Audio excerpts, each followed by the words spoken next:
श्री गजानन महाराजांचे शेगावात प्रथम दर्शन। तो दिवस होता माघ वद्य सप्तमीचा 23 फेब्रुवारी 1878। दुपारची वेळ होती। शेगावात देवीदास पातुरकर यांच्या घरी मुलाच्या बारशाचे जेवण सुरू होते। घराबाहेर रस्त्यावर उष्ट्या पत्रावळी म्हणजे जेवून टाकलेली पाणी पडल्या होत्या।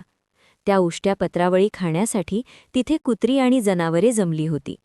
त्याच रस्त्यावरून बंकटलाल अग्रवाल आणि त्यांचे मित्र दामोदर पंट जात होते। त्यांचे लक्ष त्या उष्ट्या पत्रावळींकडे गेले आणि तिथे त्यांना एक विलक्षण दृश्य दिसले। एक तरुण मूर्ती, देहकांती सूर्यासारखी तेजस्वी आणि नजरेत एक वेगळीच तंद्री होती। हे महाराज त्या उष्ट्या पत्रावळींमधील अन्नाचे कण म्हणजे शीत वेचून खात होते। सामान्य माणसाला हे पाहून किळस वाटली असती, पण त्या मूर्तीकडे पाहून बंकटलालांना वेगळाच भास झाला। त्यांना वाटले हा वेडा नसून कोणीतरी महान सिद्ध पुरुष किंवा अवलिया असावा, ज्याला देहाची आणि जगाची कसलीच पर्वा नाही, तोच असा वागू शकतो। बंकटलाल भान विसरून त्या तेजस्वी मूर्तीकडे बघत राहिले। त्यांनी धीर करून महाराजांना विचारले, महाराज, हे उष्टे अन्न का खात आहात? भूक लागली असेल तर मी ताजे आणि गरम जेवण आणून देतो। तेव्हा महाराजांनी त्यांच्याकडे एका तीक्ष्ण नजरेने पाहिले। ती नजर इतकी भेदक होती की बंकटलाल प्रभावित झाले। बंकटलालांनी लगेच घरातून ताजे जेवण म्हणजे पोळी भाजी एका पानावर आणून महाराजांपुढे ठेवले।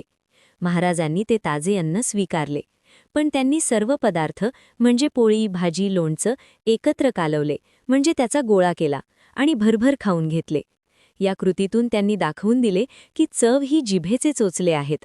योगी पुरुषाला अन्न हे परब्रह्म असते, तिथे चवीला महत्त्व नसते।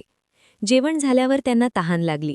तिथेच जनावरांसाठी ठेवलेल्या एका रांजणातील गढूळ पाणी पिण्यासाठी ते पुढे सरसावले।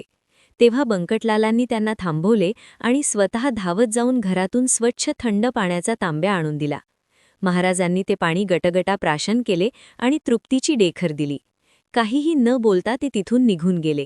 हेच ते गजानन महाराजांचे पहिले दर्शन। या प्रसंगाने बंकटलालांचे आयुष्य बदलून गेले। या पहिल्या भेटीतून महाराजांनी शिकवण दिली की ज्याने मनावर आणि इंद्रियांवर विजय मिळवला आहे त्याला मान अपमान, चांगले वाईट किंवा स्वच्छ अस्वच्छ यात भेद उरत नाही। तुम्हाला ही माहिती आवडली असेल तर व्हिडिओला नक्की लाईक करा, शेअर करा आणि अशाच माहितींसाठी आपल्या भक्तिविजय चॅनलला सबस्क्राईब करायला विसरू नका। भेटूया पुढच्या व्हिडिओमध्ये।